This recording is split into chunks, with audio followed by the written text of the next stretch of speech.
the promise of technology and the false dawns, the number of times we've brought things in and then.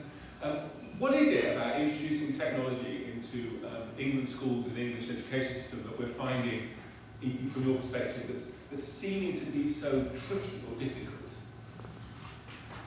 I think simplistically, sometimes it's been much to do, or too much to do, with perhaps the head teacher or senior leadership of the team at the school seeing something which appears glossy, which looks exciting, which offers the world, and bringing it back to school without really thinking through the essentials of the implementation of anything within the teaching and learning environment. And I think many schools probably have witnessed that, and colleagues within those schools sometimes have put off other technology because they've been burned perhaps with false promises, not just from the people producing the technology, but perhaps the leadership of the school as well. That's my experience anyway. Thanks, Stephen. Deb, I think from our point of view, we're a managed service within Bolton. We're still sort of clinging onto the council really, but schools buy in our support and listen to our advice, but we've got to be really careful what we put our name to.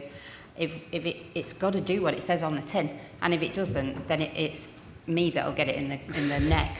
So we sort of, our team sort of go with, does it do what it says, and if so, what impact will that have?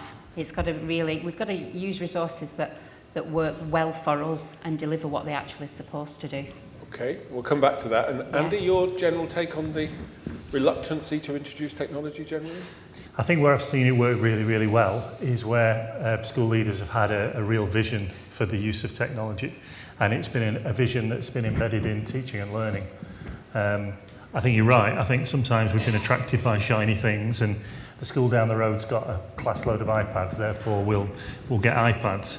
But actually it's where, and I think what we heard this morning, it's where the technology actually services teaching and learning that's absolutely key.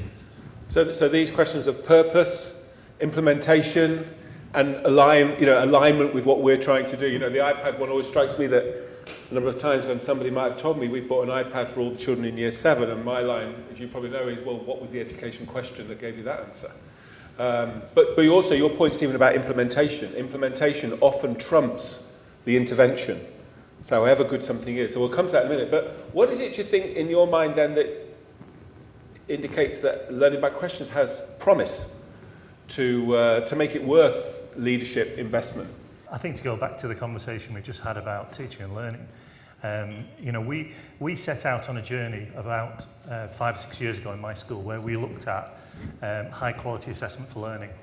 And we looked at things like feedback, we looked at the extent to which marking was having an impact. And we decided it wasn't. And so we went with I suppose a very sort of chalk and talk based approach to assessment for learning. For me, what LBQ does is it allows